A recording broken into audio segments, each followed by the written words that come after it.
Hello and welcome to the inaugural episode of Bordeaux's Boardroom. And I am going to be your host, Jerry Bordeaux. I am a licensed condominium manager in Ontario, and it seems like all of us are making a podcast. So I thought we could definitely use one more. Um, who am I to fight progress? So podcast called Bordeaux's Boardroom. I'm Bordeaux. I'm hoping nobody tells me to change the spelling to Bored. But you know, I wouldn't be surprised. I'll try to make this as interesting as possible. What I'm doing today is I am going to react to this TVO episode of The Agenda, starring Steve Paikin. And this episode is about condominiums in Ontario. And I suspect most people watching this will probably be condominium people, just based on where I'm going to share this video. But if you're not, you should know that condominiums are a whole world on their own, and it's a rich, lively tapestry of construction mixing with politics, mixing with volunteerism, and you'll see throughout this. So this is a panel discussion, I understand. I have not seen this panel discussion yet, intentionally. So I did see that this happened when I was scrolling on LinkedIn last week, but I didn't watch it because it was the evening, and I thought, you know what, I get enough of this throughout the whole day. Why subject myself to that?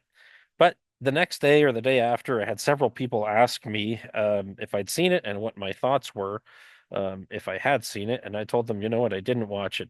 Um, but I will. But let me get a camera in front of me first, just in case I have anything intelligent to say about it.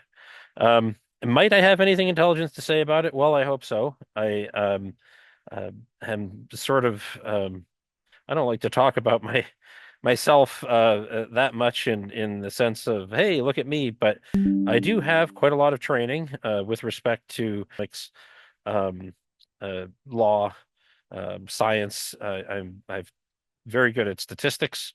And so hopefully I have a few things that are relevant to say. Frequently, what happens is I end up seeing things a little differently than other people see them, which is, sometimes helpful. I assure you the purpose of this podcast is just to further discussion. It's not to blame or denigrate anyone. And on that note, I should also uh, point out that the comments I make during this, they're going to be mine alone. They're not anybody else's. No, nobody I work for, no client or anything like that has endorsed anything I'm about to say. Hopefully that scares you enough to listen through this whole thing. If I have to give a disclaimer like that, well, what's coming up? The I should tell you now also that the production value of this is not going to be astounding. I am a condominium manager, and that means I don't have a lot of time. So, my apologies for that. I'm going to try to do this in one take, as best I can, and if I try to ramble, I will try to edit it out, like I'm doing right now. Okay. That said, let's get on with this episode of the agenda. I have seen Steve Paikin before. I don't think I've ever met him, but I know him from, well, I recognize him from political debates where he's the moderator, and I've always found my impression of him is that he seems like a level-headed, fair guy. He at least understands when he's moderating a debate that he's not supposed to be participating in the debate, which is more than you can say for a lot of people. I think he's a good candidate to hold this discussion. I also know that he was at a Canadian Condominium Institute conference, I think in Toronto, not very long ago, which I was not able to attend, unfortunately. But I have to imagine that the intellectual seed for this was planted at that conference. I don't know that for sure, but just stands to reason. So let's see who's on this panel and what am I going to think about when I'm watching this. We spend a lot of time on this program analyzing the exploits of the federal, provincial, and municipal orders of government. But there is sort of another level of government for the 1.3 million people in Ontario who live in condominiums. Okay, so already I have a lot of things to say. Um, this whole fourth level of government thing, I like it and I don't. I know what people are trying to say, and I appreciate that Steve, if he doesn't mind me calling him Steve, Mr. Paikin, um, qualified his comment with sort of, because a lot of times people in the condominium realm uh, do not qualify with it. They just call it the fourth level of government. In fact, condominiums are not a level of government in the technical sense at all. Government has a fairly um, definite definition in political philosophy, political science, economics. And typically, when you're thinking of something that is a government, what sets it apart from other things is that it has a monopoly over force, legal use of force, in a given jurisdiction, right? So government does a lot of things, but many of the things government does are not unique to government. And the thing that is unique is the feature that I just mentioned. Condominiums certainly don't qualify as having a monopoly on a use of force in any way, shape, or form. They actually exist in what's called the shadow of the government, right? So, um, modern day condominiums derive their authority from legislation, and then they appeal to the government often to have that authority upheld, which is really not the way condominiums started. And what I said is also about them deriving authority from legislation is also only true in certain jurisdictions, right? So condominiums are also called homeowner associations in some areas. Homeowner association can mean a lot of different things, but there are many homeowner associations that essentially operate exactly like condominiums do in Ontario, with a difference being that they were not created by an instrument like a declaration being, declared under the Condominium Act, a piece of legislation, but in fact they're made by covenant, mutual covenant, right? A contract that runs with the land. Everybody agrees to it when they buy and when they first form this entity. Um, there are differences. I mean, a lot of times those types of HOAs are not corporations, but um, the historical underpinning of shared dominion over property did not come from the government. So anyway, with again, BORED, right?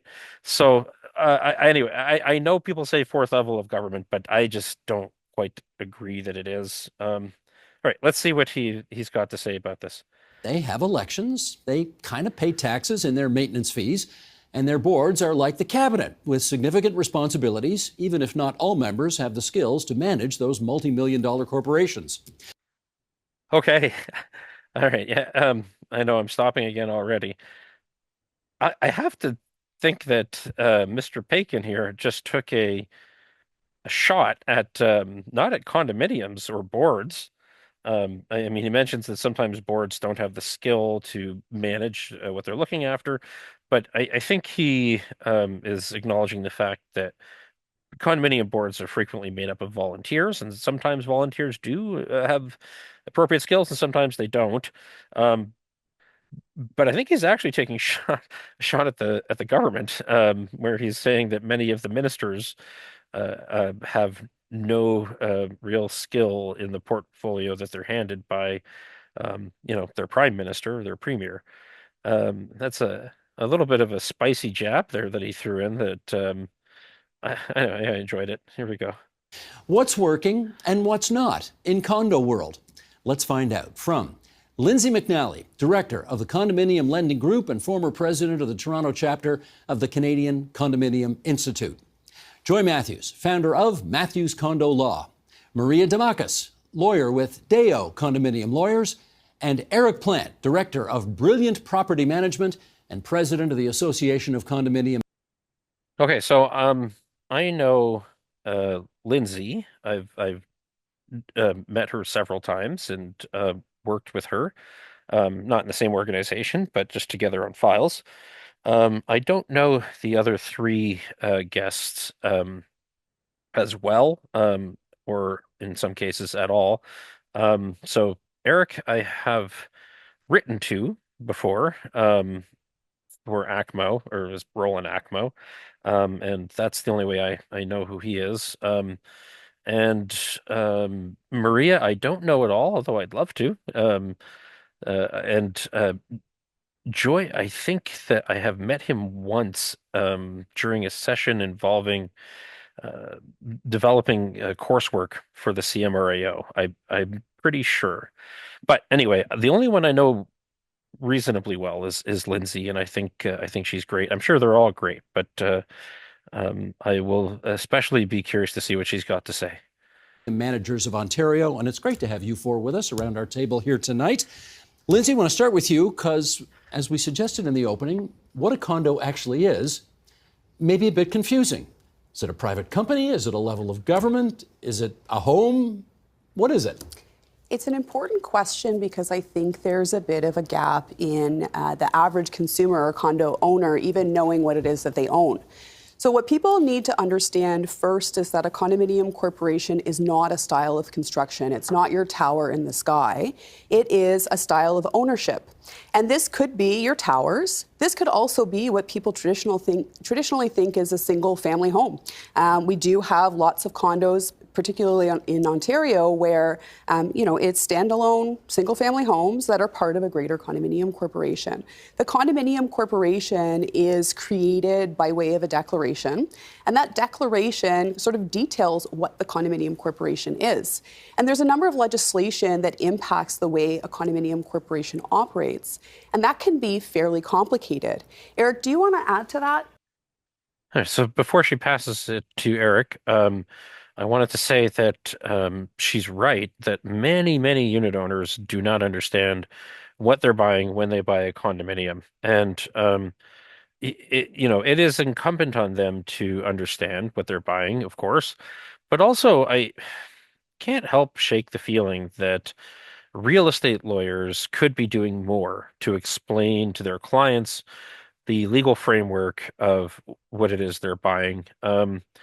I have no doubt that there are many very good real estate lawyers, and I am also keenly aware that there are money price issues here, right? I mean, clients, they only want to pay so much.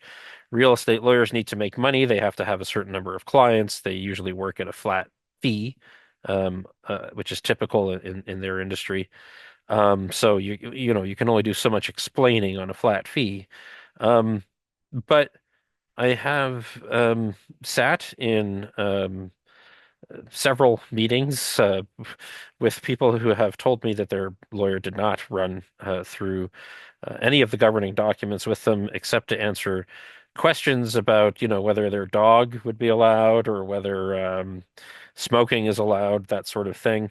I have sort of seen this actually play out in real time, and I've also received enough emails from some real estate lawyers that, frankly, I believe that they do not carefully go through the whole package that they get with what's called the status certificate, the um, disclosure document that maybe will come up again later in this. I'm not sure.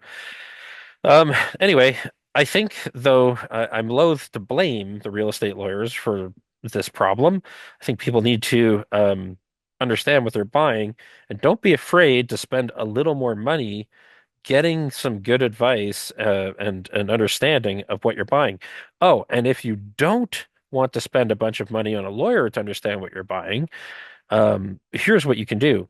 There is an engineer named Sally Thompson who wrote an excellent book I think it's called 40 Questions for Condo Owners or 40 Questions for Those About to Buy a Condo. That's probably not the right title. I'll put the link in the description. And sorry, Sally, I didn't know I'd be referencing this book, but that is an excellent book. I've read it. I think anyone buying a condo, drop the 25, 30 bucks, whatever it is on that book, you won't regret it. So let's see what Eric has to say now. It can be very complicated. So a condominium is technically a self-governing, non-charitable, not-for-profit with an elected board of directors. I've been at this almost 15 years, and I don't know what I just said. It is 30 years ago, a condo was very much a self-contained building, tower in the sky with 100 units, and a board of directors who could manage it. These days, a condo is much more than that. The scale and size have grown dramatically. These can be multi-million-dollar corporations with purchases of upwards of 10 millions for certain assets that they need to replace. They have many shared facilities. They can contain restaurants, museums. I have one building that is a condo that shares facilities with a hotel, and one of the units is a museum. And it is a Gordian knot to untangle who's responsible for what. So these things have gotten excessively complicated, and the legislation has not. It has not kept up. We have the same legislation from 30 years ago. We'll come back to that later. Absolutely. All right. Well, okay. I mean, I appreciate most of what Eric has just said. Absolutely, he's right. The and Lindsay was touching on this as well. That legislation is much more complicated these days. Many more um, acts of government touch upon what condominiums do, right? I mean, you've got occupiers' liability, workplace safety, you've got privacy laws, you've got Human Rights Tribunal, you've got Condo Authority Tribunal now, you've got licensing, and you've got so just abatement standards and the building code, and I could go on. I mean, that's to say nothing of the Condominium Act, the Condominium Management Services Act. I could go on. I was writing a draft for a course for the Canadian Condominium Institute's Ontario Education Committee. Again, headed up by Sally, and I started a list of legislation that affects condominiums, and I think I got to 20, and I thought, you know what? I know there's more, but that's enough for today.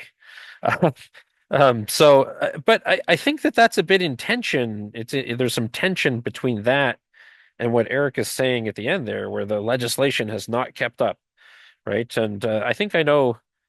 I don't know. I think I know where he's maybe going with it, but I'll just see because Steve said that they're going to come back to that. But I don't agree. I actually think the legislation is causing some of the difficulties that we're having in condo land, the condo realm, whatever you'd like to call it. And I'm curious to see where this goes, and I'll explain my position more as they keep going. Our discussion. Maria, you live in a condo? I sure do. What do you like about the lifestyle? Well, it's my condo building is an 80-unit building. I love the lifestyle as a single person. Doesn't have much to do. Don't have much to really canvas throughout in terms of getting outside work done. But my neighbors are great. I'm one of the lucky few that can say that, and I'm sure others in the community can probably enjoy and say they enjoy their condo buildings. But what I like about condo living is the decisions are made for you, whether you like them or you don't. You contribute to the cost of them, but you get to enjoy the benefits of condo living, which are, for the most part, the services, the space, the building, the location. What you've just said sounds a lot like government. It is exactly Do you like think government. of it as another Absolutely. level of government? You do? Absolutely do. And it certainly is another level of government that's just highly ignored. It's not given the attention that it deserves, notwithstanding that it has very similar powers to municipal government. What's the flip side of that? You love certain aspects of condo life, but not everything is wonderful. What don't you like? When you buy into a condo, you have to give up certain freedoms. You're not your own decision maker or the king or queen of your castle. Other people make those decisions on behalf of the collective, not the individual unit owner interest. Sometimes they can come into conflict of one another, but in the end, you have to accept that it's a balancing act for the people that govern. Okay, that's where I... It sounds like that he's wrapping up with Maria and about to move on to Joy. And I mean, I already said that I don't agree with the notion that it's a fourth level of government, and I'll touch on that in a minute. But yeah, sorry, Maria, if you watch this, I respectfully disagree with some of what you're saying, and I'd love to talk to you about it actually one day if you want. But the what you're saying about the idea is you're going to enjoy being unencumbered by having to make decisions, and you're going to leave it up to other people, maybe some kind of division of labor idea to handle these things that maybe you don't have time for or just don't have the inclination to do. That is exactly, I think, the allure of condominiums, or at least part of it. The other part is that many people see condominiums as they believe they're cheap, right? They have perhaps a lower price tag than the single family home insofar as making a deposit for purchase. And then they end up in a condominium they don't understand and they're not happy about not being in control, as she was saying. Um, and I mean, condominiums are pretty expensive now too, but they usually are not as expensive as a separated large home or something like that. Um, and so I think that has been a bigger drawing point to people, although they're misunderstanding because in fact a condominium is far more expensive to own than a single family home because you're paying a manager, you're paying somebody to cut the grass, you're not just fixing something in a residential construction setting. Often, you're really into commercial grade products. You're dealing with an elevator, you're dealing with a pool, whatever else you're dealing with that maybe would be either non-existent or optional at your home. I mean, if you have a pool and you don't have any money to take care of it, you could just let it sit there until you do have the money or until you can remove it in a private home. But that's not an option in a condominium, right? So, anyway, people have different ideas about what a condominium is. Before they purchase, and I think both are selling features, but again, this idea of it being government. Look, the government does a lot of things that don't benefit anybody. Okay, condominiums don't really have that character, and I mean even the municipal government does a lot. I don't think there's really a comparison. People who pay common expenses are generally direct beneficiaries of those common expenses. Somebody's doing something for them or will do something for them in the future. And it's not going to go to society at large, right? It's going to benefit that condo corporation and its owners. And this is why another reason besides the technical definition, I'm really reluctant to say it's a level of government, when really I think it's just the division of labor. Anyway, let's see where this goes now. I get you involved here because we have seen in regular politics how toxic things can get. How stinky can condo politics get? Well, it does stink quite a bit. Depends on who you talk to as well, too. And just on the theme of what a condo is, most people who buy into a condo have no idea what a condo is. They think it's either a house or an apartment.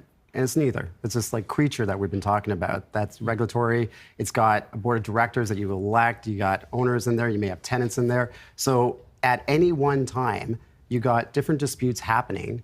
And no one really knows who owns what or who's responsible for what. But yet they're pointing fingers at everybody all the time. Well, Eric, here's what's interesting. When I watched Yeah, I mean, he's right. I would say that condominiums, they get this reputation for being very difficult and for being very political, and they are political. You have, like you said, a democratic system set up. It's going to generate some controversy, but I think the real message, if I had to look at the big picture, is that actually it could be a lot worse. It sort of surprises me how it always has and probably always will, how well condominiums actually function, given the incentives and the issues that were just being outlined. I mean, if you think about it, there's thousands of condominiums in Ontario. Are they all in political turmoil? Well, no, right? We have two lawyers on this panel. We've got a condominium manager, and we've got a lender to condominiums.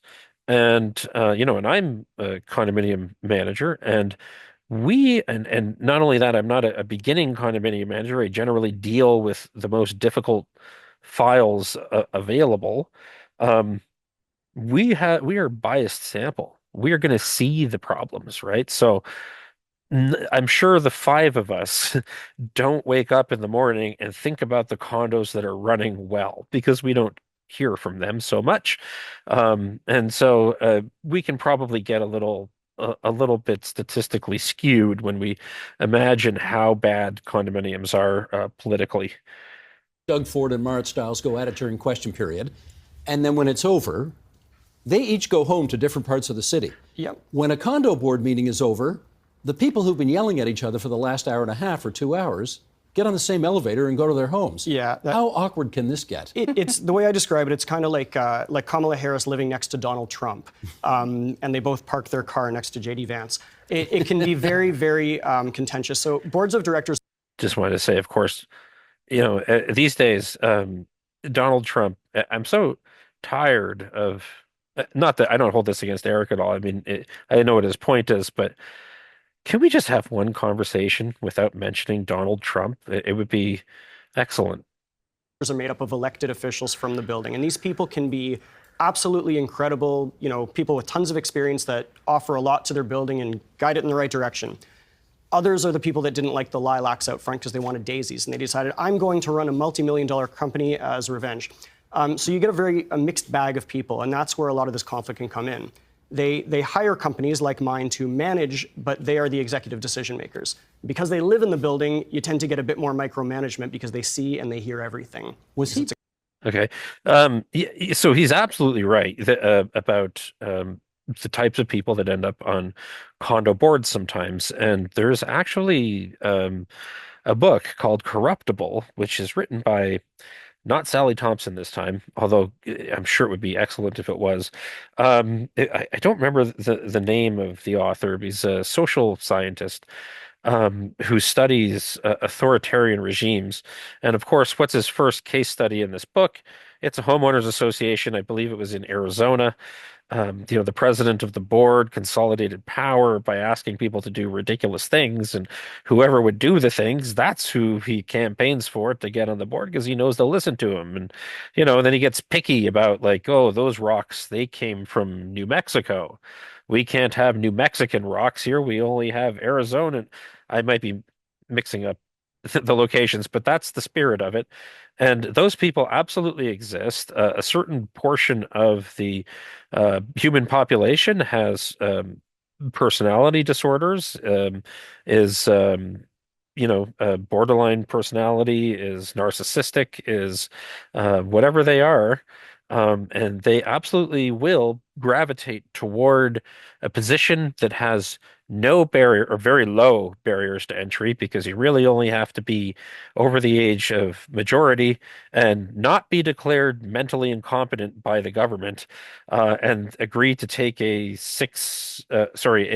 6 months, uh, online training that is impossible to fail. Um, Usually those are the standards we're looking at, right? So you're going to get those types of people, but you're also going to get wonderful people. I have to say, you're going to get people who actually receive nothing for this. And I don't just mean monetarily. I mean like they don't want to control people. They're not in any way disruptive.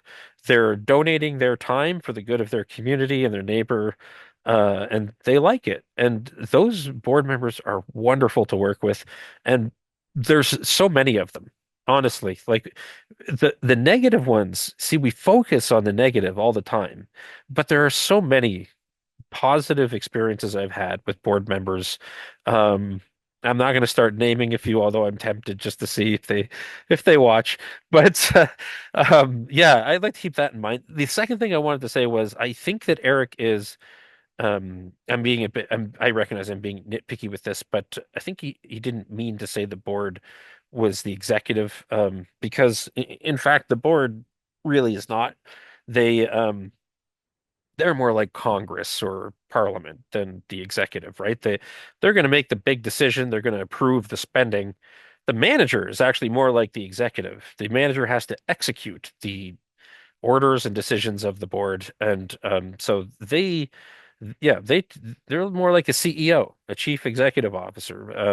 And the more complex that these corporations are getting, and the more of them that any given individual has to run, the more really their job starts to resemble that of a uh, some kind of executive officer. Okay, here we go. It's a contained Lindsay, community. was he being facetious there when he said sometimes you can get fights between people because they wanted daisies and not lilacs? Absolutely. There's a whole body of case law, which Maria and Joy could talk about for hours, about cases that have gone to the courts where there's been an aesthetic decision that's been made at a condo and people took issue with it.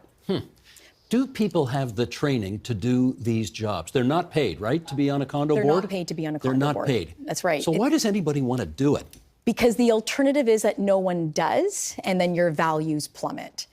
People buy into condos for different reasons. They could buy into condos as a means to maintain a sense of financial stability. Others buy into a condo for lifestyle purposes. That's the reason why I bought into a condo.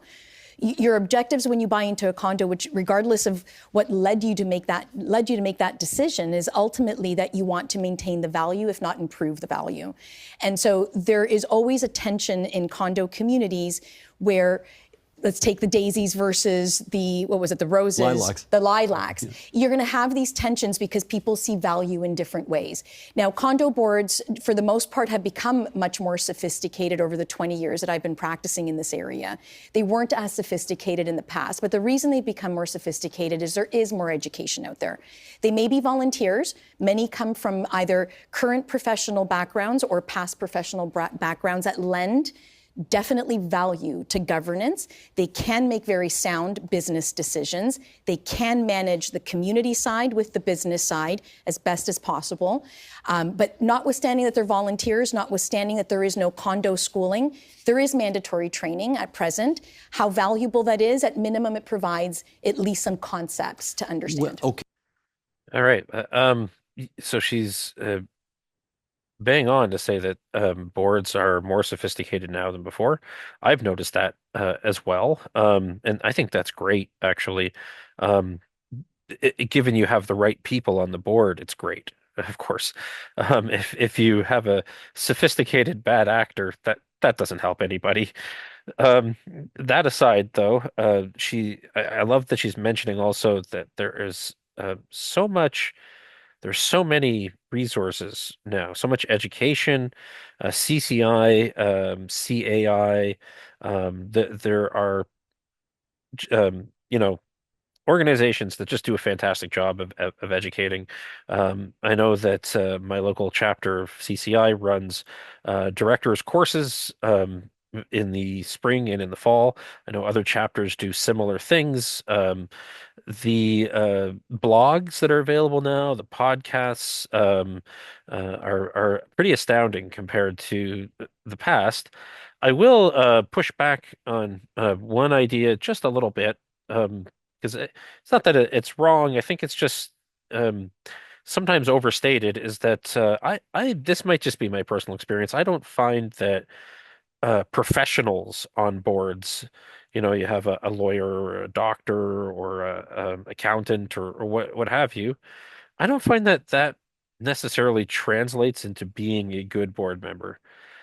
It can. But what I guess what I'm saying is I don't think there is a statistical correlation based on the people that I've seen and dealt with that makes them a lot better than somebody who isn't a professional and is on a board. I think that the correlation is more so if you have the right attitude and personality and the ability to use good judgment. I think you'll be a great board member, whether you were a professional or not. I have had, of course, good board members from both categories, and bad board members from both categories. And I really think that's primary, is just not so much what do they do for a living. And in fact, owners, when you're asking candidates questions in an AGM, I wouldn't concentrate on their professional skills. I would concentrate on questions of judgment and fairness. But that's just me. So let's get back to the conversation. Okay, Joy, let me follow up with you on Right. this. I've met lots of politicians over the years who get into politics because they like the notion of wielding power. Is it the same at a condo board? You have different varieties of people who like to run for a board. Some actually want to do the right thing and maintain the financial, strength of the condo. They have a passion project. They want to get EV chargers in. They want to, update the renovations in the lobby. And then you have people who just don't go away. And they're the ones sometimes you have to be worried about because there's a natural succession planning that's important for healthy democracy. And it's a self-governing structure. So there's no term limits in condo world. There could be if you pass a bylaw. Oh, okay. Now you got to get the owners to be involved with that process as well too. But it's not unheard of to have certain directors be on the board for not just 5 years, 10 years, 15 years. And at a certain point, if they have full control of that condo, they basically run that place. Let's make the comparisons to governments again. Eric, come on in here. If governments don't collect enough taxes from their citizens, the roads go to pot, the schools go to pot, the list is endless about how things will start to deteriorate. I presume it's the same for condos. If you don't get enough in maintenance fees to keep the place going, the building goes to you-know-what. Two things can happen. Number one, correct, the condo will deteriorate, but there's certain things that you can't let deteriorate. You can't let the elevators break down. People need to get to their homes. So what will happen is if a condo finds itself in a position where there isn't enough money, unlike other levels of government, we can levy what's called a special assessment, or the board can levy a special assessment. Power to tax. And that's essentially a one-time. Okay. So special assessment is not the same as power to tax. Um, it might seem like it, but it's really more akin, I think, to well, I say this, I qualify again my previous comments. I know that Ontario has a lot of legislation that actually forms shared dominion properties, ownership, condominiums in Ontario are a little more like government than in some other places. And yet, still, I don't believe that the special assessment is power to tax. You can, this might come up more later. I'm not sure, but the idea of a special assessment is always that somebody has not done something correctly.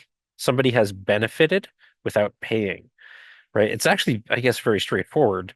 It means that some people lived on this property using the common element and didn't pay enough through that time to pay for replacement of that property, right? So they benefited to this, and then hopefully they're the ones that are going to pay the assessment, right? That is how it should work. Leaving aside unit sales and liability there, okay? The government does not operate that way. And by the way, you can also, yes, if a board levies a special assessment, generally that's going to have to go through, but there are much faster ways to get rid of that assessment if it is unfair than if the federal government or something is being unfair with their taxes. Um, Sorry, I guess the big difference is that, as I was saying before, you get levied a tax bill by the feds. And it is not necessarily for something you did, right? There's no necessary correlation between your benefits, your unjust enrichment, and paying that tax. And in fact, that money might have been squandered on who knows what. Um, I guess another difference might be that condos, as was mentioned, they can, and I think maybe he's in the middle of explaining still, they can collect more fees, or they can do what Lindsay will no doubt talk about, which is borrow money. But governments have whole other ways of taxing, right? The inflation is a tax. Your condo can't do that to you. Right? It's just a bit of a misnomer, I think, especially, I think it's really more like hiring a contractor and then previously unforeseen condition comes up, and to do the work, you've got to pay a little more than you thought you were going to have to. I think it's actually more akin to that than the power to tax. Time tax of however much you need. And people have to pay it. Within 90 days, you can put a lien on the unit and it can go to power or sale if it's not paid. How much can that special assessment be? As much as it needs to be. Like 100 grand? Lindsay will speak a bit more to this because she's into the condo lending side, but I took over a building once and 2 months afterwards got something from the engineers saying we need a special assessment of 60,000 on average. Per unit? Per unit. Some of the larger units would have been over 150. And we spent months fighting back and finding new engineers and new lawyers, and we got it down to about 15, but that can happen in buildings. You typically make the news when you're that high, but it's devastating for. I'm really curious how it went from 150,000 to 15. Sounds like there's a story there, but I'll save that for another day. Homeowners, because you can lose your home. So maybe you should explain what you do, because obviously some people who get hit with a $60, $70, $80,000 assessment, they don't have that money hanging around and they can't pay it. So what happens? Of course, or if the special assessment is high enough, they may not even have sufficient equity in their home so that they could borrow it under their own power. And that's really where I come in. So my business focus is all about making sure that condominium corporations can maintain affordability for their owners.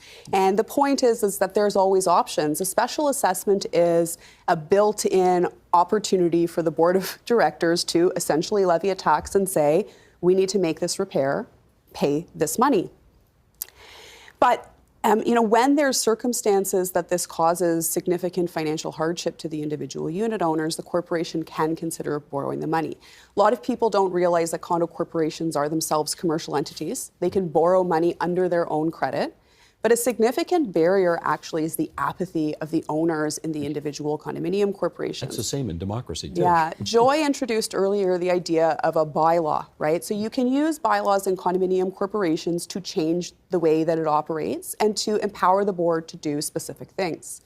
In order to borrow money, a condominium corporation must pass a bylaw, and the threshold for passing the bylaw is a majority of all owners in the condominium corporation. Not just the majority who vote, but That's the majority correct. of owners. That's correct. So it's really incumbent upon you to make sure everybody's engaged. Yes, and when we look at some of the historical numbers in terms of participation in municipal elections, a majority is really hard to achieve just getting people out. And then not only do you need to get them there, you need to get them to vote in favor. So the apathetic owners are a challenge, and then also there are lots of people who will go out of their way to block necessary repairs and block necessary funding options. Why would they do that? Because they disagree with what is maybe better for the majority. It doesn't work for them as an individual. And Maria spoke earlier about, when you buy into a condominium corporation, you get certain liberties, but takes away certain rights. Condo boards are stuck in a hard place sometimes. They have to make difficult decisions that affect hundreds of families. Well, let me follow up on that. Maria, if we know that when governments raise taxes. So I think Lindsay's making a lot of great points.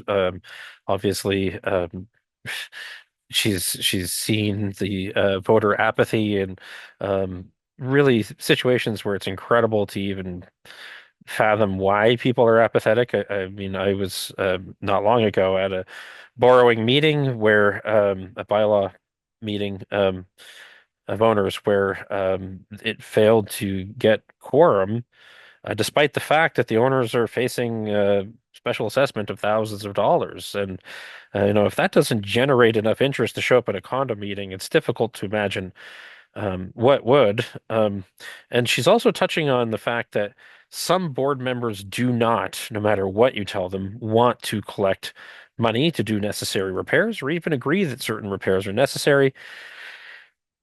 I wrote an article that occasionally people tell me they have read, which is a lot of fun for me because I'm not used to that.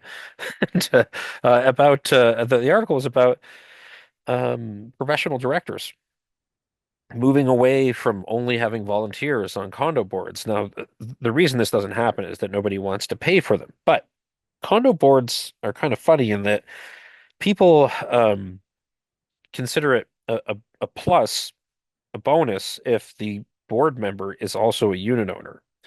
In fact, if you're not a unit owner, this is something that you have to, well, either way, you have to disclose whether you're a unit owner or not.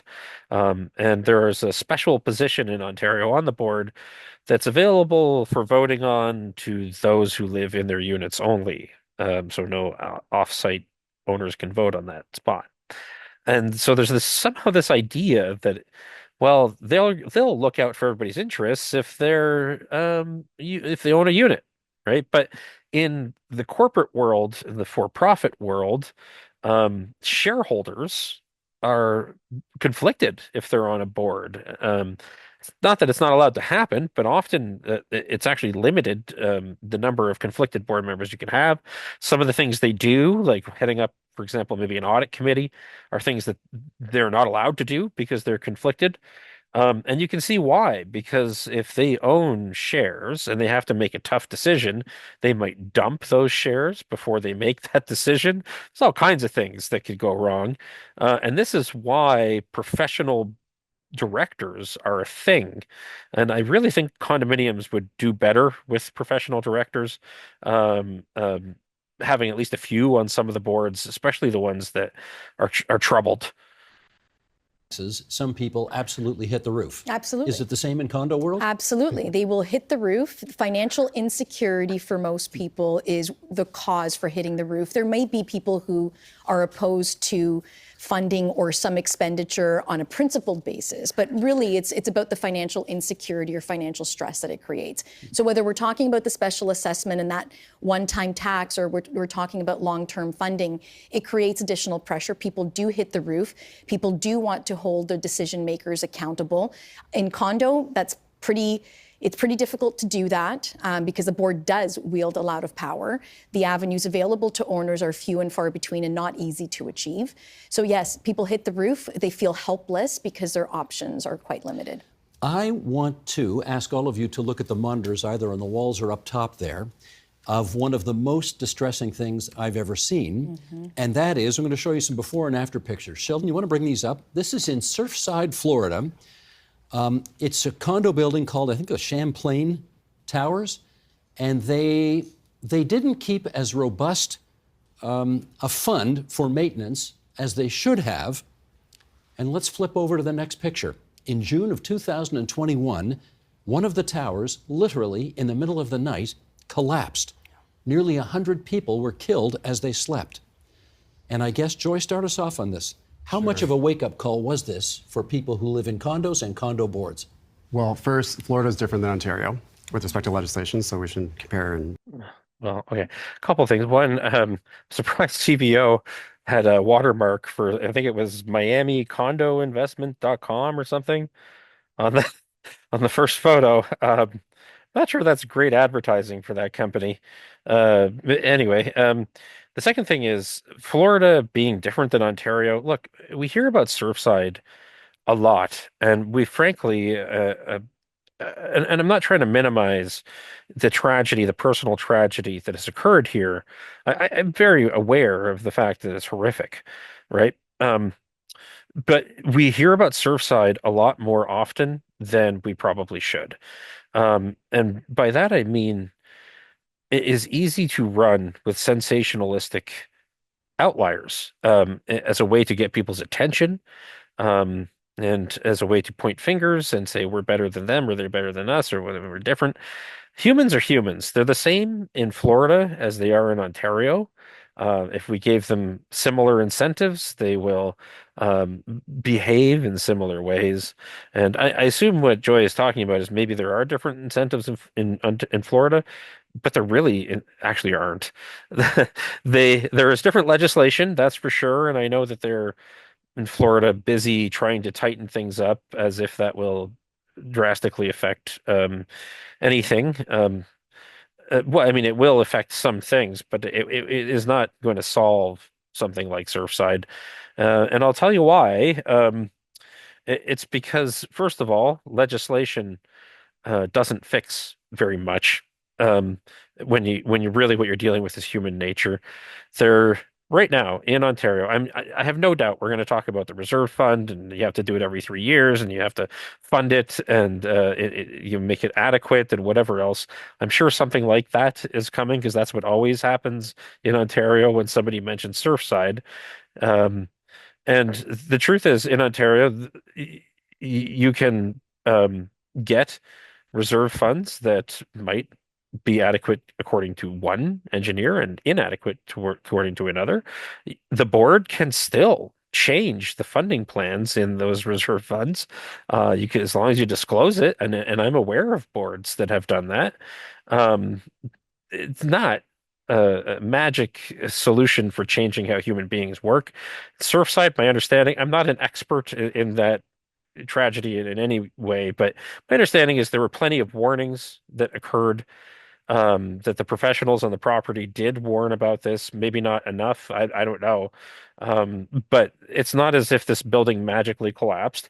And it's also not as if this happens regularly. There are thousands and thousands of homeowner associations and condominiums across North America. And rather than saying, wow, 99.99 whatever percent of them didn't collapse, we are going to hear about Surfside forever. Again, I don't want to be insensitive to people who were affected by that tragedy, but just from a purely rational point of view, um, Surfside is not. Yeah, it's just it's painting a picture of danger that really just doesn't exist in general, and thank God. Apples and oranges a bit. But the idea here is that you got politics. My view on this is this was a political issue. The board who was in charge of that building deferred decisions that were hard decisions, probably related to the stuff that we've been talking about here. There's political decisions to be made. They may have to make hard decisions on special assessments, raise maintenance fees, or borrow money, and they didn't want to do it. Exactly. Yeah, he's right. And all of those issues, despite him saying that Ontario and Florida are different, are all issues in Ontario and in Florida. And I know, I have no doubt if Joy were sitting here with me, he would say, "Yes, I know." I didn't mean they're different in that way. I mean they're different in the way that they're legislated and or how stringent the rules are. And yes, that's true. And I want to be fair to him too. But in every way he just listed, Ontario is subject to all of those problems. Exactly. And don't worry. Again, sorry, it's not likely that anything's going to collapse because of it. And as a result, they were very popular, I guess, with the people who lived in the building because they kept the maintenance fees down. Right. But look what happened. And on that point, in Ontario, we got a cyclical problem. Special assessments is a dirty word, but there are three ways to increase maintenance fees. You increase maintenance fees, or borrow money, as Lindsay mentioned as well, or special assess.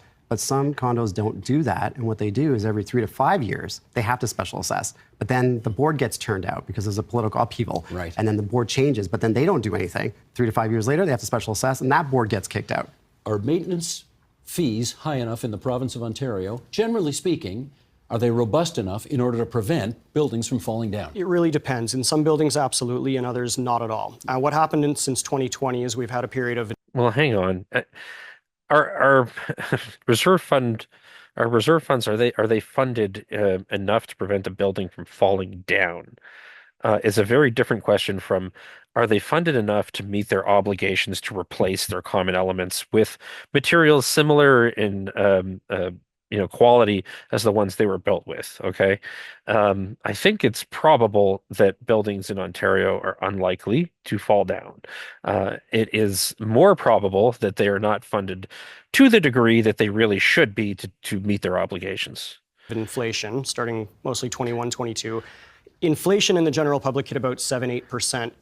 Construction price index in Toronto anyways hit about 100%. So if you're a building and you're preparing to do your windows, let's say, because they're all falling apart and drafts are coming in, you save $2 million to do the windows. But you don't do it because it takes time and politically it's difficult. 3 years later, you get to 2024, 25, that project might be $6 million now. That windows were a bad one, they about tripled.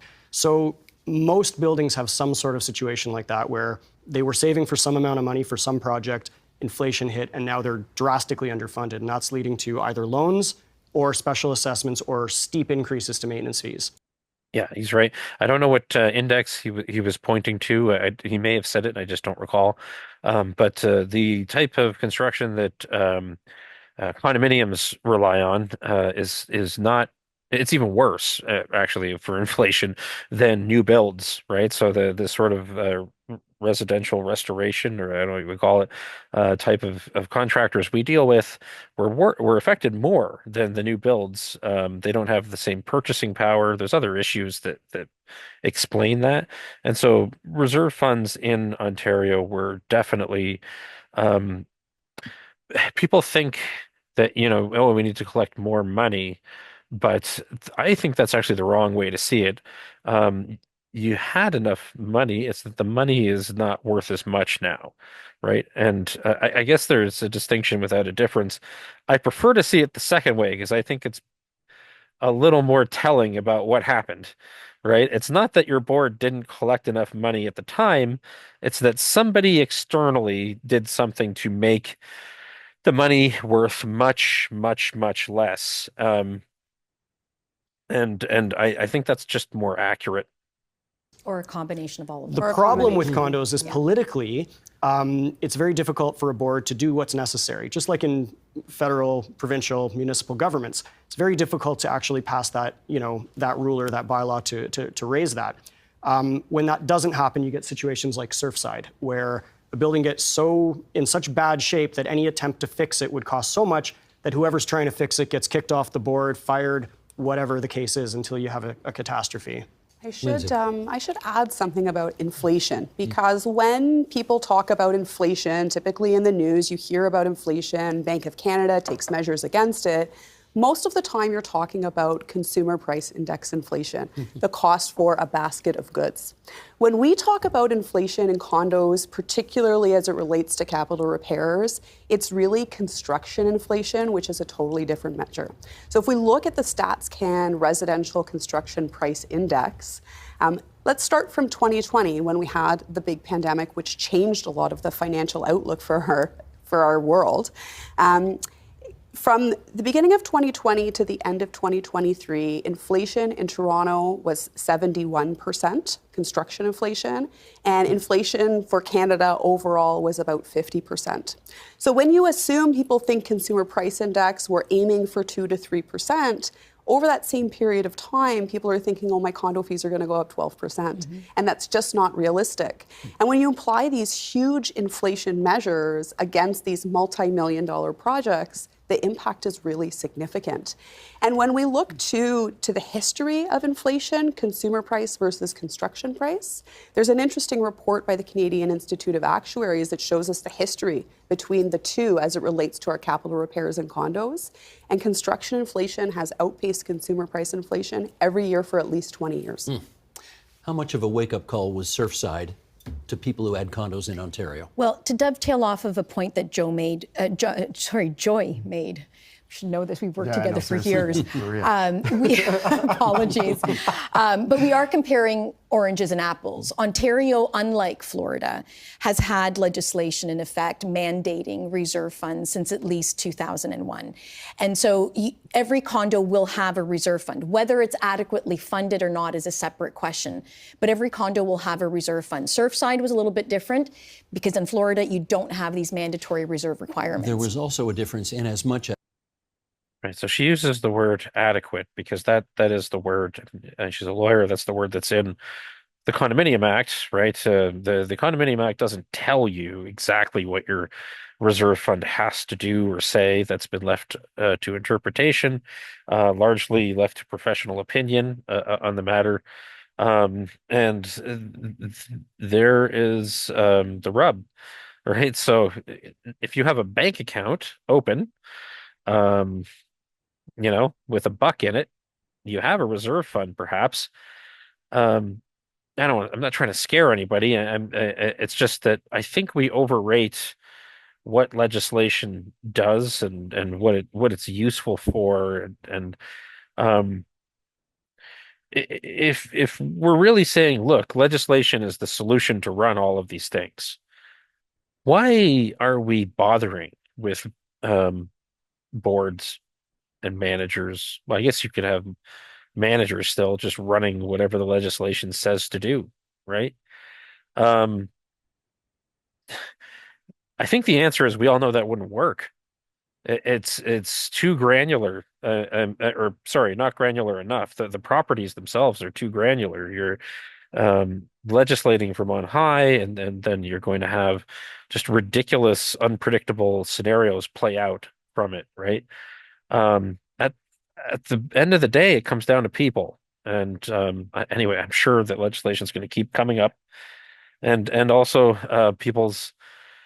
It seems just really typical to me that in condo industry, not just with these panelists, whatever their individual views are, that people are always asking for more legislation or proud of the legislation that we have, and I just don't understand that. Maybe we'll get into it more. As there was a suspicion that the people who were inspecting the buildings didn't do a good job. Correct. Here, you've got a duty on engineers, especially those in the structural discipline, that they have a duty to warn.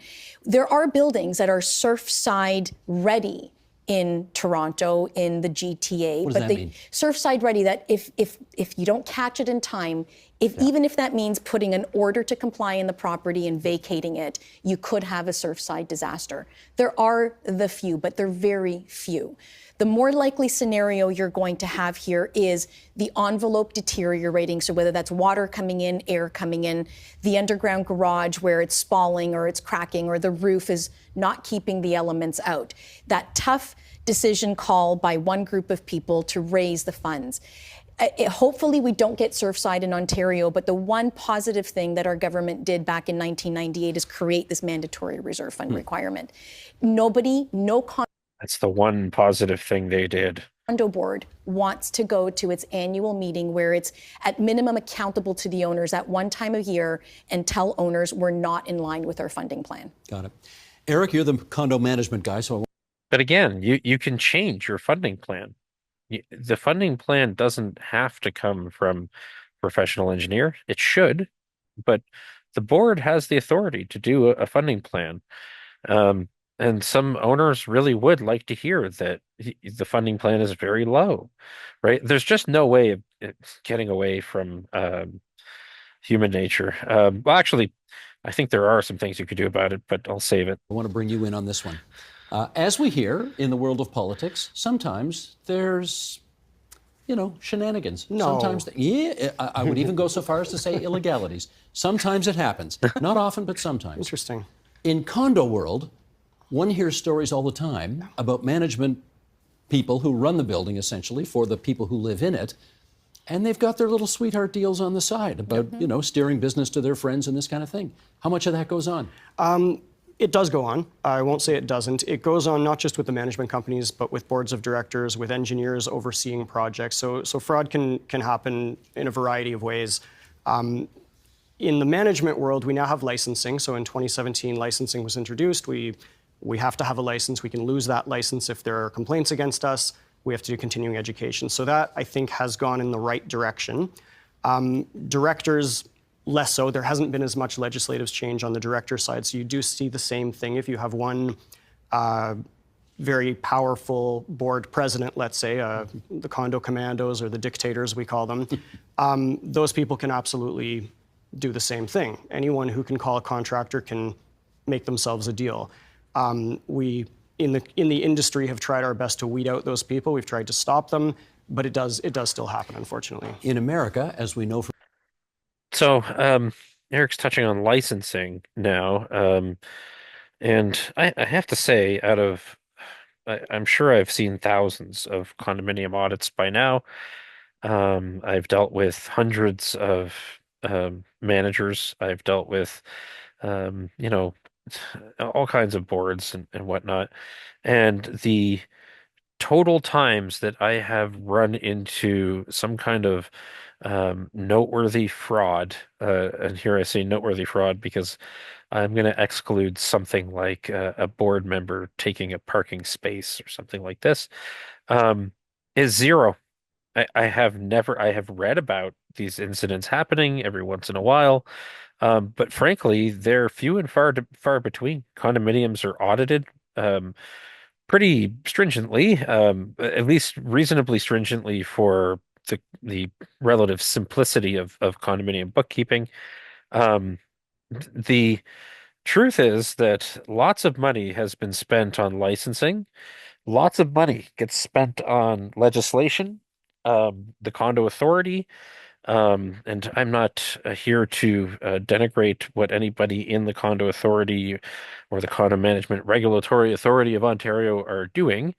Um, but I think this is another example where I don't know if you're getting your, and by you, I mean those paying for these services. I don't know that the cost of having these things makes up for any fraud that they've prevented, if they have prevented any fraud. And I think that it would be worth actually doing the math on that. Not to sound like what's his name from The Big Bang. I think that it's worth doing the math on that because look, it's not like prior to these entities that the whole world was just mayhem, right? We have laws against fraud in Canada already. Um, and people were caught occasionally committing fraud before these things happened. But again, it's just human nature. It's like Surfside. If some kind of fraud happens, that is what we hear about. We don't hear about the thousands of condominiums that go about their business every year with absolutely no fraud. Um, yeah, all right, here we go. From Donald Trump, if you, well, I'll keep it neutral here. If you do things that are controversial, Donald Trump again. Why? you can be impeached. Right. Is there a way to impeach members of a board who overstep? Absolutely. There's a process called a requisition where the owners come together, requisition a meeting of all owners to remove that director in between to the term. You need 15%, there's thresholds. You need 15% of all owners to sign a requisition, a piece of paper, serve it on the board. The board has to call a meeting within 35 days to either keep or not keep that director. But they need 51% of the owners to agree for the removal. So there is an impeachment process. Okay. Everybody get comfortable here because I want to just do a bit of background on, I mean, thankfully this doesn't happen very much, but it happened a couple of years ago in the Greater Toronto area and it was absolutely terrifying. I'm going to talk about what happened in Vaughan, Ontario. A 73-year-old man decided to take out his rage on a condo board by murdering 5 people in the building. The police ended up killing the shooter. This was 2 years after the man claimed that the board was tormenting and torturing him with electromagnetic waves that were coming from an improperly constructed electrical room. The board tried to kick him out of the building, and they were in the midst of a legal process to do that, but clearly he struck first and ended up killing a bunch of his neighbors.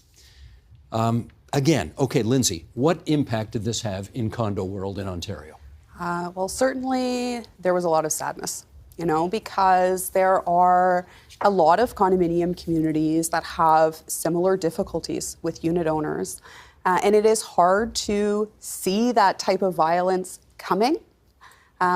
Everyone working in the industry who's been to difficult meetings, who have had to do difficult enforcements against unit owners, we've all been in the position where we've been a little bit scared, but we hope that nothing like that will ever happen. Have you ever been on the receiving end of that kind of, not that kind of violence, obviously, but something that made you uncomfortable? So a bit of extra background about me is that I started my career as a condo manager. I have almost 20 years experience sort of in the operations of a condominium corporation. And one of the reasons that I left condo management, not the only one, but one of the reasons was that I was attacked at an owner's meeting.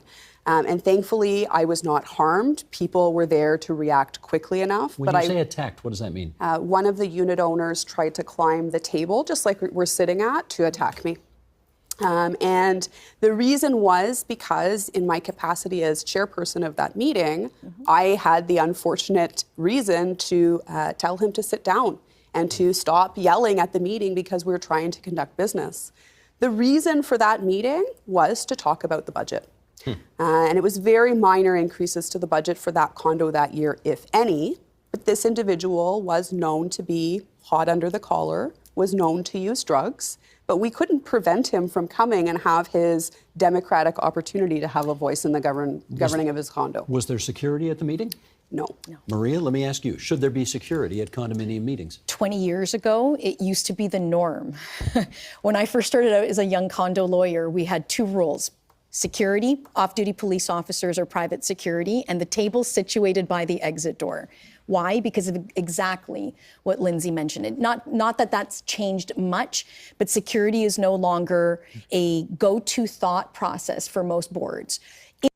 Yeah, no, that's right. That's actually interesting to me that her experience is that security was the norm, um, previously.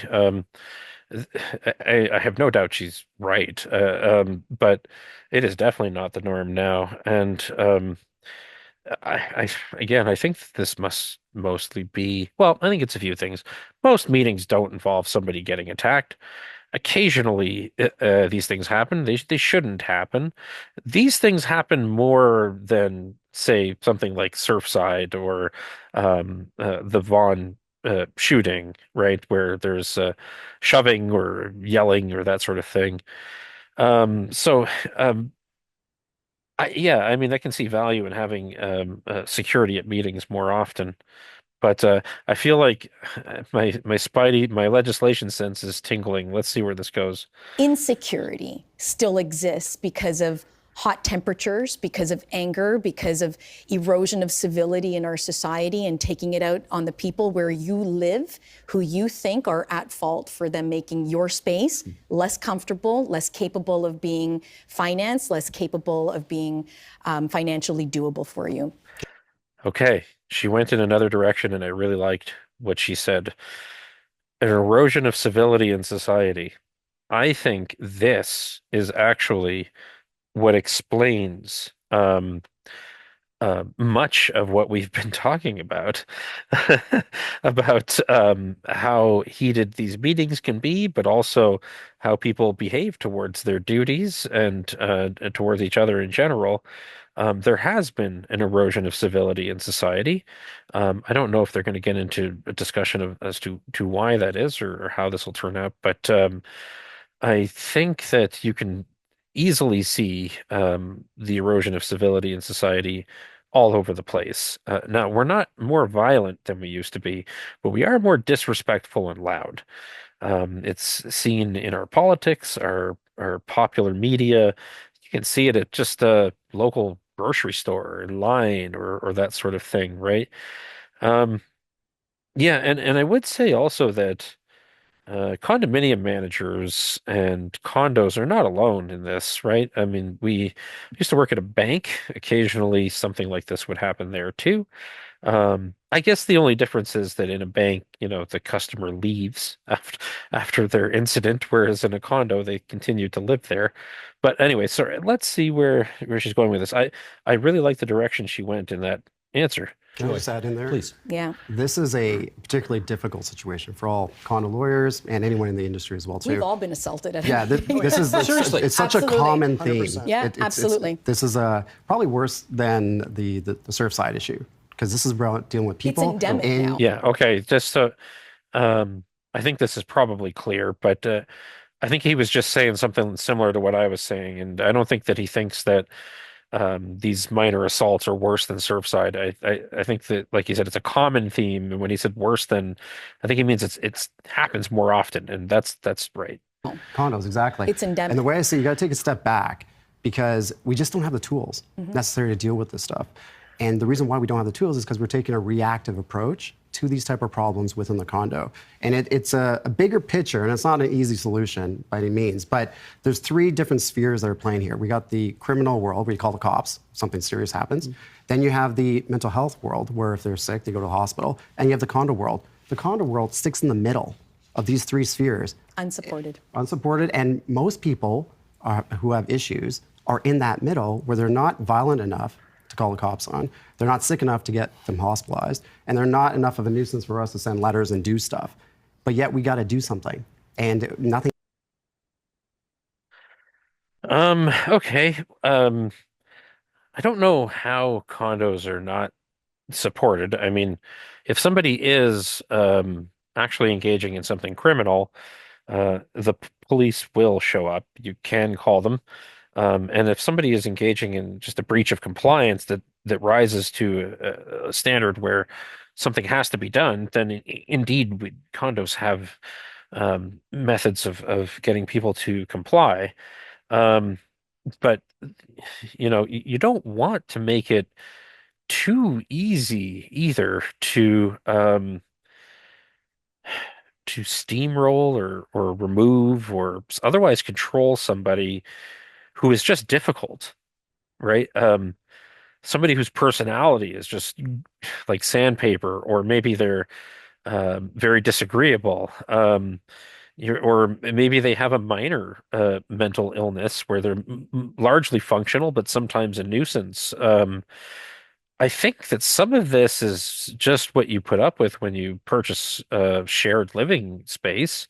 Um, I don't think we want to live in a country, and I'm not suggesting that Joy is suggesting this or anyone else, but just, and you know what? They're on TV answering questions from Steve Paikin. I'm sitting here in my garage. I know it's a fake background, with all the time in the world to think about my answers. Um, but I actually think it's okay that it's not easy to drop enforcement proceedings on just anybody who is a nuisance or some kind of problem at a condominium. I don't think anybody would like to live in that world if it came about. Thing really gets done. Have you been physically assaulted? See, the difference with me, a little bit, and this, to be fair, Yeah. I am a little taller. You're a tall, yeah, To be fair, yeah. he points at me, I'm tall.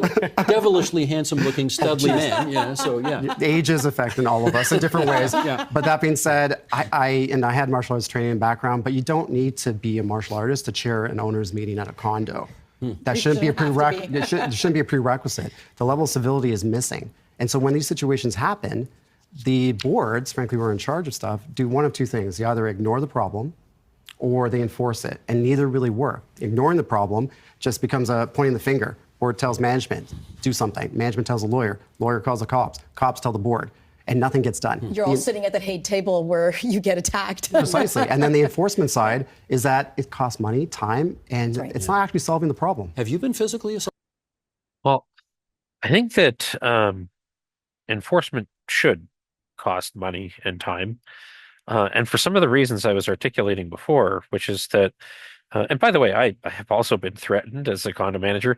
Similar to Joy here, it doesn't really happen to my face. Not that I'm an overly tough guy, but I am a larger fellow, and it's much easier to just, threaten somebody or be belligerent in writing than it is standing in front of them. Um, but I don't think that it should be cheap to enforce something, because what you'll get is, and we see this with the Condo Authority Tribunal and with the Condo Management Regulatory Authority, that anybody can make a complaint against their manager for free or bring their condo to some kind of compliance proceeding for $75. Um, you'll get a tragedy of a commons situation, right? Where you depress the price of something, you're going to incentivize people to do it more often.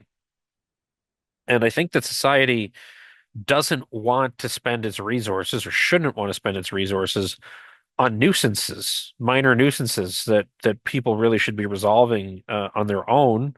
Um, and if civil society and societal norms, which really are what we depend on to have a working society, not legislation, um, if they break down, you can't really solve it by making compliance cheaper. In fact, you probably make it worse.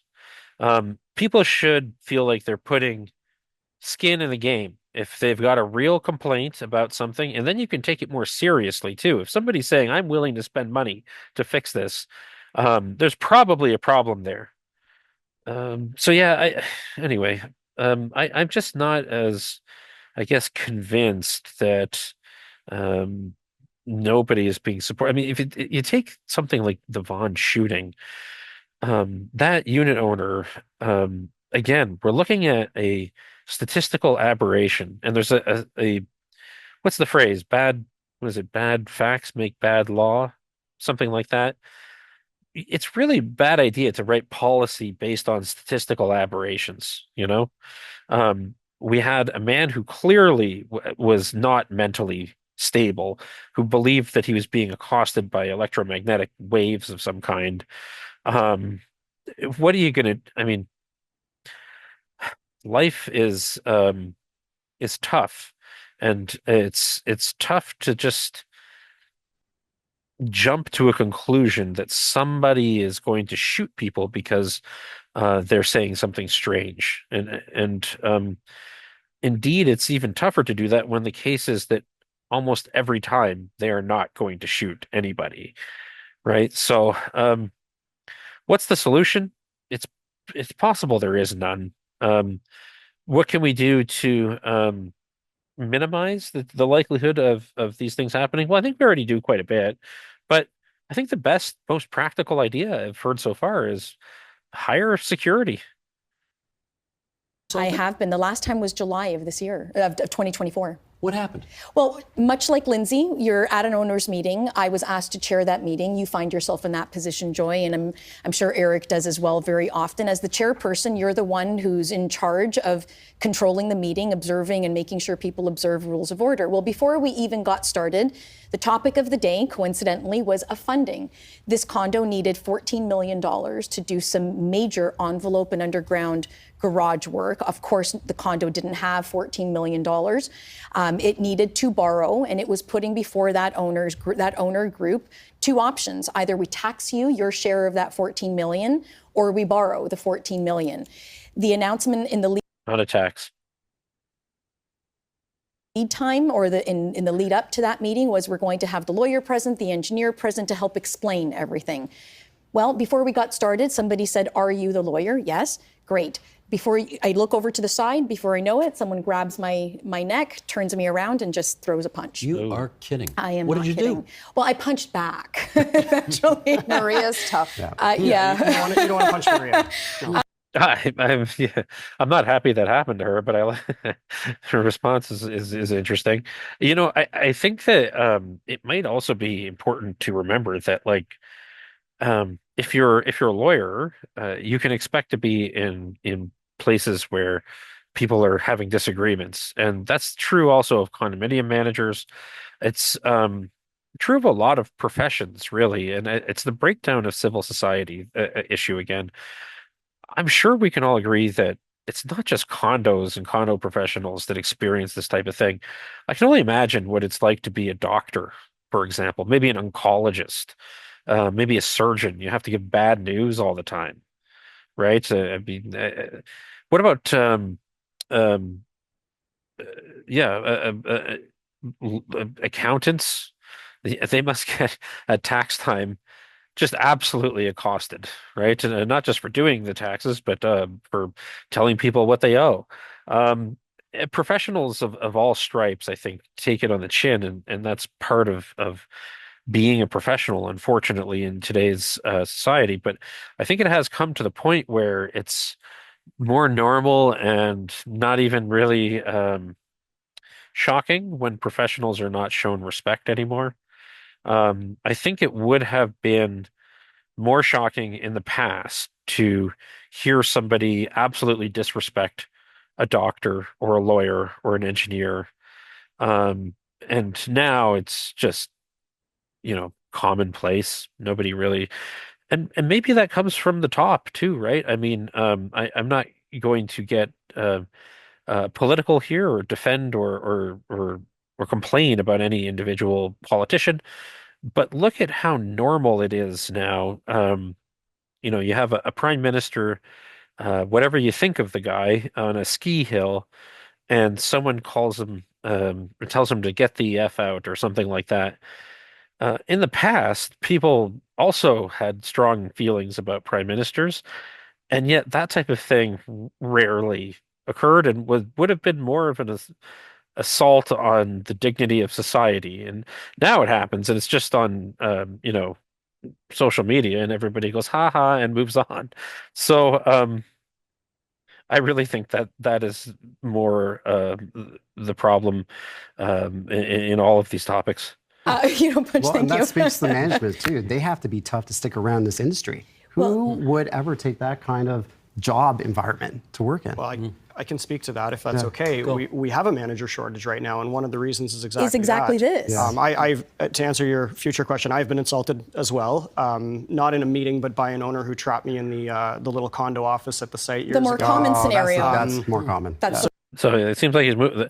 That's a good point. So if you're a condominium manager, you are going to experience disagreeable people, disagreements, heated conversations on the regular. And by on the regular, I mean daily. And if you cannot deal with that, if that is something that will bother you mentally, if it will make you break down physically, this is not the job for you, I'm sorry to say. By the way, I think it's a great job, and the second episode of this podcast is going to be about what kind of person makes a great condo manager. But it is not a easy gig to hang in to. But you know what? That's true of a lot of jobs. It's not easy to be a police officer. It's not easy to be, like I said, a doctor, a dentist. It's not easy to be a refuse collector. Like there are a lot of jobs that are really difficult to carry out for individuals. It's not easy to be in the military, for God's sake. Like and yet managers face shortages. I think Eric's right. This is one reason why, but there are many reasons for that. By the way, it's also a predictable consequence of licensing. the more And that common happens daily all the time scenario. as well. Yeah. But through various reasons, we have a shortage of managers, and one of the reasons is that. Now, the management career is a great career. It's very interesting. Its pays have gone up because of the shortage, which is also nice. But that is a serious issue. When you have to go and share a meeting in front of a crowd of angry people because maybe not your fault, maybe some previous manager or board of directors hadn't done something right, and you're in a position like that where your building is $10 million behind, it is not an easy thing to face a group of individuals and tell them, hey, you each need to pay 100 grand or take on a loan that you're going to be paying off for years. Very challenging. Did you get hit? No, I had a letter opener near me and I grabbed it and I scared the guy off. But it came this close. Crazy how we have these stories. Oh no, I have more than that one. It's common. It's not uncommon. Put it that way. I must say, I'm a little taken aback. I had no idea it was this bad. There's insecurity in condominiums, but more so for the workers. You can have owner to owner, neighbor to neighbor conflict, but the reality is the most profound insecurity in condominiums is towards the people that work there. It is the managers, it is the security guards, it could be the janitorial staff. People who work there are the front line and the go-between between the ownership group and the board of directors that makes the decisions. For better or for worse, they're at fault for when things go wrong. They're never complimented when things go right. But at minimum and on a daily basis, they are people's abusive sounding board. So I mean, there is truth to that for sure, but I will say that I have received many compliments during my career as a condominium manager. Um, I would even go so far to say that they're not rare.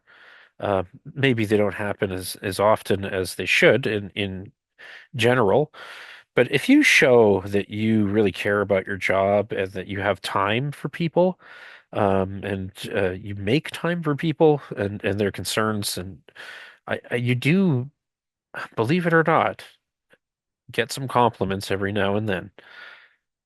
Just a double check on that. With the licensing since 2017, the shortage existed for a lot of reasons. One is your manager is balancing the free market system of a contract where if they don't do what the board wants, they may get fired and the contract goes and they lose their job. On the other side, the CMRAO complaint process, the licensing agency, can have applications levied by anybody against them and then the license is purchased. So the burnout and the stress that managers are going through is incredible in this industry. But add into that, Yeah.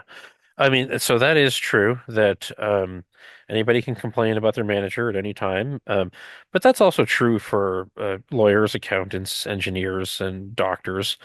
Um, the response that those governing bodies give, in my experience, is a little different than the condo management one. But the condo management one is newer, and they're getting their feet under them. I'm sure they're doing their best. With the types of complaints that they receive and the volume of them too. Um, but I will say I'm not that sympathetic to the issue of the board wants me to do this, and if I don't do it, I'll get fired. Um, get fired then. Okay? That I mean, I know this is potentially a disincentive to be a condominium manager, but the most important thing a condominium manager can have is integrity. Okay?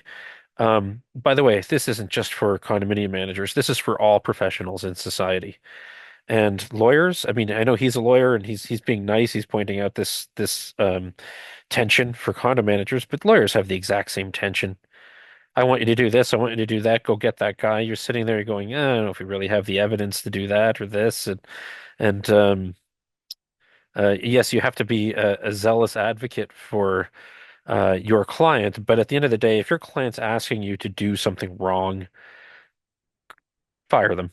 You know, you need to find another lawyer, however you can to not prejudice them, but get rid of them. And that's what a condo manager needs to do as well.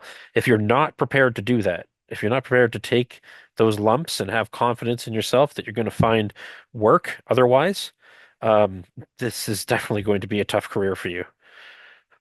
The devolution of how people how people can communicate with one another, the lack of communication. It goes back to just that erosion of civility. There are angry people that go home each and every day that take their anger out on those people that they find in their home. Well, in That's which the case, problem. all right, Yeah. we got less than 5 minutes to go here. Let's pitch some ideas on what you'd do if you were in charge to improve condo life. Here we go. Go ahead, Lindsay, start us off. Oh, put me in the hot seat. So, I mean, for me, my perspective, what I see every day in my career is that people are really struggling financially in today's economy. And the problems that are going on in reserve funds, reserve funding in condos and funding level in condos in general, they're having a real impact on people. And so there are a number of ways that the Canadian Condominium Institute, the organization that I represented as past president, we have put forward recommendations to, we'll call them the regulators, because there's a few players in the industry that regulate condos, but we've put these ideas forward and they haven't been implemented. And to be honest, since we've known since at least 2015 that we had funding problems in reserve funds in the province of Ontario. Then in 2020, the Auditor General released a report that said 69% of condominium corporations don't have enough in the reserve Are funds. you looking for taxpayer money to help buttress that? No, what we're, my experience, we talk a lot about fault. We've used that word a few times here. In my experience, most of the time, it's not anyone's fault. Most people are doing the best they can within the framework of the legislation, what that guides them to do. Right? So if we don't fix what the legislation requires in terms of funding levels, we're never going to get any closer to having the right amount of funding. If some of these regulations were implemented, there would be some short-term pain. There would be a sharp rise in condo fees right away. But when financial challenges happen in the future, at least all these condos would have more of a financial cushion. They would be wiggling closer to the right level. Eric? Okay, so I have all the respect of the world for Lindsay, and I understand where she's coming from, but I think it's really important to remember we're sitting here saying there's a lack of civility in society, okay, and it's causing problems, it's causing chaos, it's causing stress, it's causing people to act out. Um, Yet we have more legislation than ever before. Um, I'm not sure that regulations will fix a lot of the problems that we're seeing. I know she's talking about reserve funding primarily. Even then, though, consider this, okay?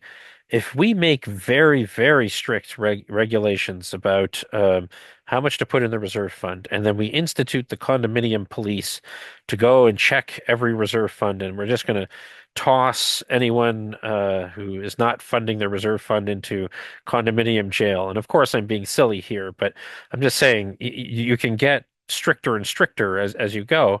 Here's what you're also going to have no more condos, right?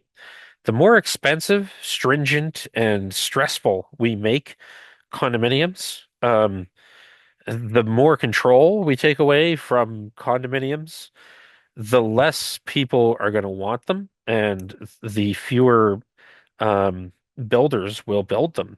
And we're already seeing that. There are some other reasons as well that condominiums are not being built as much as they used to be.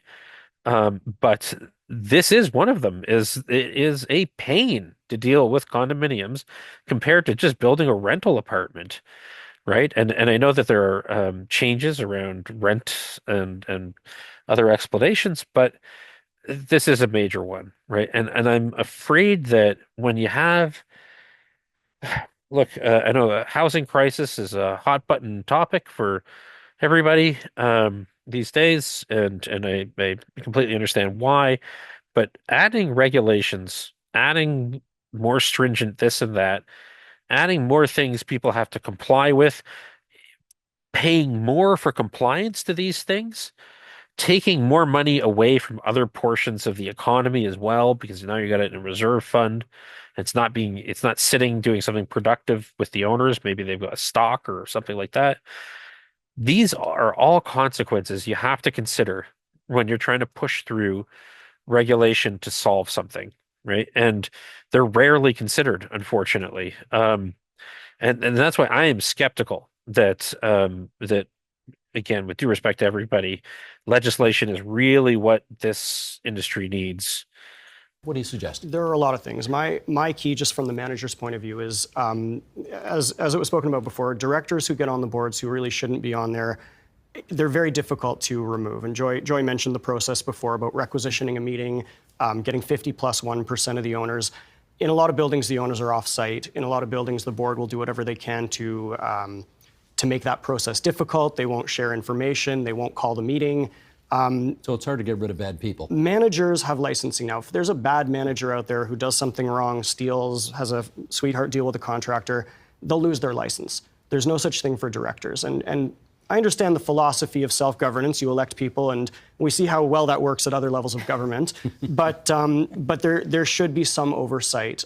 Maybe not a government body that can kick off a director, but one that maybe can lower the threshold for the community to do that themselves in the event of wrongdoing. Joy would probably disagree with me on this. Okay, so that's interesting because look, what are we saying here? We want more oversight to change the threshold to remove a director. But where does that threshold come from, right? The one that exists, it comes from the provincial government to begin with. So we're going to have, this is just the type of thinking that I'm talking about. We're going to have some kind of provincial appeals body. I'm not sure what exactly it would be that will consider whether to put into abeyance the provincial government's own law, right? Wouldn't it be more efficient to just let condominiums pass bylaws and, according to their own governing documents, fix how they want to be represented? And then, and I'm going to get into this, I think, in my closing remarks here, but at least people get what they deserve at that point too, right? Anyway, let's see what happens next. Yes, we just had a bit of a discussion about this in the lobby, but that would help because some of these directors get in and they don't leave. It's an ego thing for them. They don't want to go, and they can cause tremendous damage for their communities. I got less than 2 minutes. Let me get go ahead. 45 seconds from each of you. Okay, so for me, communities, mental health, that would be the focus.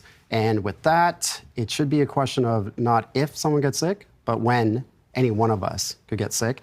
Legislation should be there to protect us. So, for example, if a guy's coming to the management office asking for the party room access, but he doesn't have pants on, that's not really a thing you call cops on necessarily. It may not But be. It's a problem. But it's a problem. Yeah. So why don't we have? And often when I get these type of calls, the first question I ask, I don't need a lawyer's letter for that. Is there a friend or family can that person call? And there's nothing in the file because it's not a mandatory thing to have a number ready to go in case you lose yourself.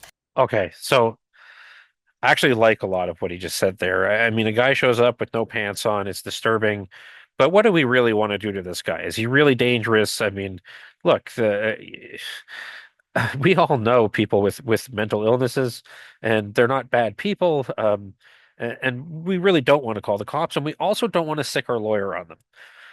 I agree, right? And what they do need is, yeah, a family member or a neighbor or something I am not opposed to, and I think this is a change that we could make voluntarily right now, collecting information of family members.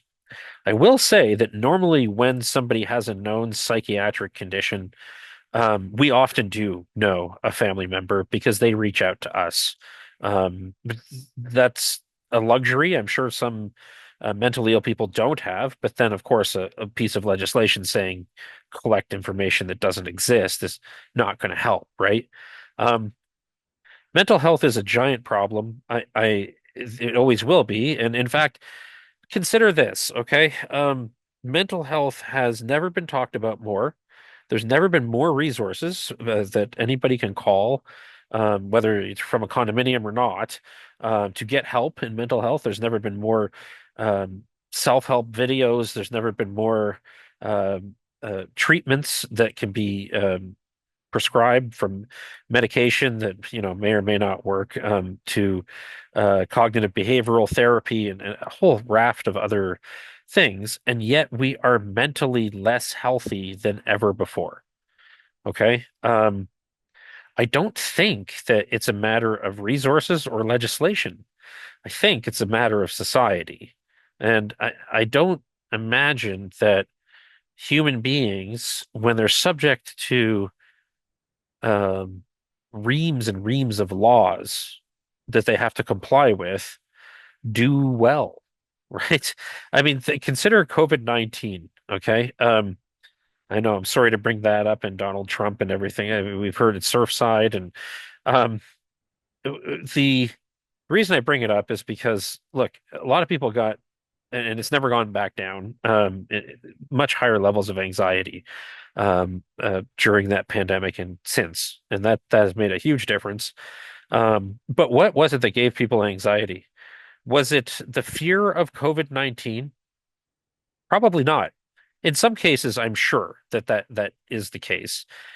But I think, and I'm not, you know, telling any tall tales out of school here, that when you slap hundreds of new rules and change societal norms overnight on human beings and tell them they can and can't go these places, they got to wear this or that thing, and who to look at and not look at, and when, and where they can eat and where they can't eat, and whether, and can they go to their job anymore, and you've got somebody on the TV telling you the world's ending. That's going to cause some anxiety. And I would really like it if we could get, as a society, away from stress, because I think that you would see a lot of other things abate if we could do that. I am not a psychologist. Yes, I do have a psychology degree. Um, doesn't mean that I'm right on this. It's actually more of an economic train of thought that I'm on. But I don't think it's more support that we need or something like this. I think we all need to collectively chill out. Um, okay, so let's see the last solution here. Maria. Condo boards need support, in my view. I think we can have condo police out there for condo boards. In the end, the crux of some of the core issues in the condo community are financial. They are people generated, but as a fourth level of government, they are highly abandoned. The resources out there are keeping up with that abandonment. It is, you have a lot of power, board of directors, exercise your power versus getting the police support or other public body support. So condo boards need to be supported. If they're supported, managers will be supported. And then, you can start changing the tide on some of those challenging dynamics. Gotcha. Boy. I just can't, um, I just can't see how more support is the like, look, it's like everyone on the panel is agreeing that things are broken in some way, that people are aggressive, that there are these issues to be tackled and things are unpleasant and nobody wants to do this or that job. And it's because there's just not enough regulation, not enough legislation, and not enough support. But the data doesn't show that. There is more support. We even talked about it earlier, or they talked about it, and I talked about it in the panel here. But there's more education than ever before, right? For condominium boards and for owners and anybody really. I mean, there is more support now for all of these things than there ever has been. Um, and yet things are ostensibly at least being perceived as being worse. So I don't know. I think what happens sometimes, with due respect to everybody on this panel, is it's tough to. These are big problems, and I certainly don't know all of the answers to them either. I just sort of like these questions might be so big they're unfair to ask any individual. Right? And these panelists are doing a great job to the best of their ability to suggest ways to improve things for people, and I'm sure that's their motivation. I'm just not sure that the condominium industry has thought these things through. I know I haven't completely thought these things through, and yet I feel like I can see areas where there's just internal inconsistency in what we're saying. Um, I remember what it was like, and I'm not rare in this, before licensing, and it was less stressful, and people were a little easier to deal with. And I shouldn't say that's because of licensing. I really only picked that because licensing came in for managers at the same time as a whole bunch of other compliance changes for condominiums. So, you know, ta my apologies, CMRAO. I didn't mean it that way. Um, yeah, okay. Let's see what the closing thoughts for Mr. Pakin here. That was fascinating, guys. And I'm really worried about your physical safety going forward. So please take care. Let's thank Lindsay McNally from the Condo Lending Group and Eric Plant, owner of Brilliant Property Management and the president of the Association of Condominium Managers of Ontario. And on the other side of the table are two lawyers, Joy Matthews, owner of Matthews Condominium Law, Maria Demakis, lawyer with Deo Condominium Law. Thanks so much, everybody. That was terrific. Thank you. Yeah, okay. I mean, yeah, they did all do a great job, and I mean, I think I agree with a lot of what they're saying. I just don't see how the remedy that's being suggested it will actually fix the problem. And I would even go as far as to say that calling for more legislation and calling for more support is now trite. That's what you hear all the time about every problem.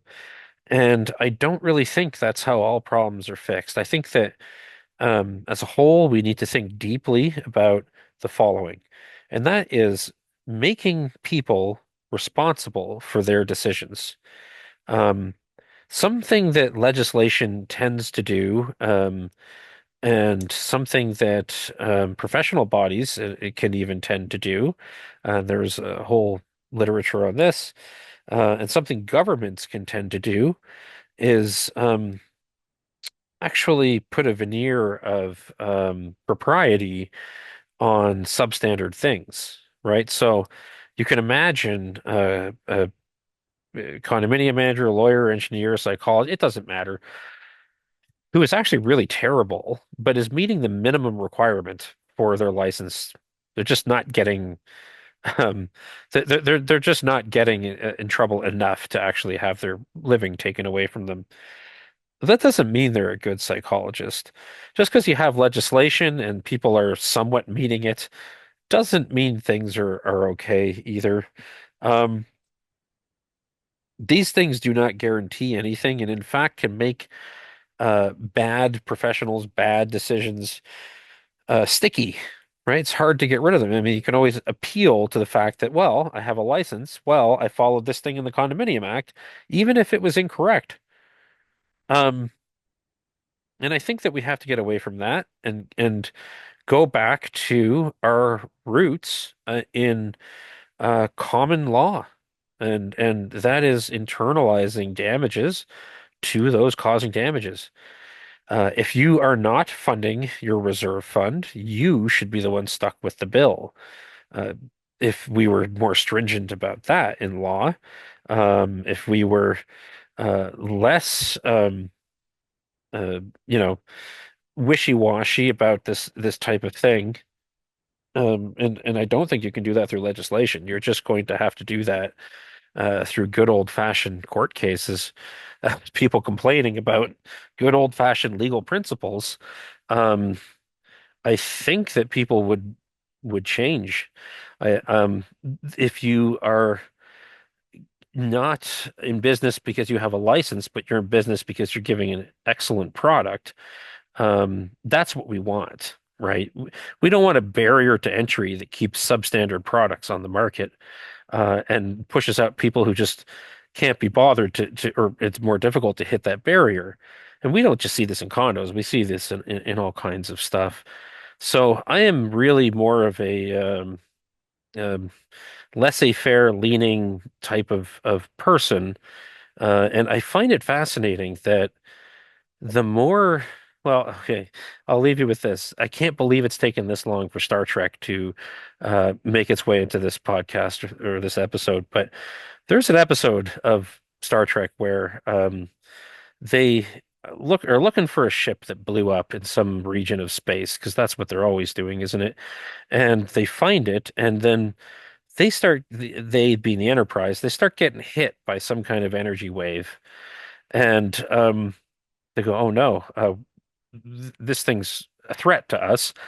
Raise the shields," right? And they raise the shields, and the energy wave comes, and it's even harder, and it hits the shields, and they go, we're going to have to dump all of our power into the shields to prevent being destroyed by the next blast.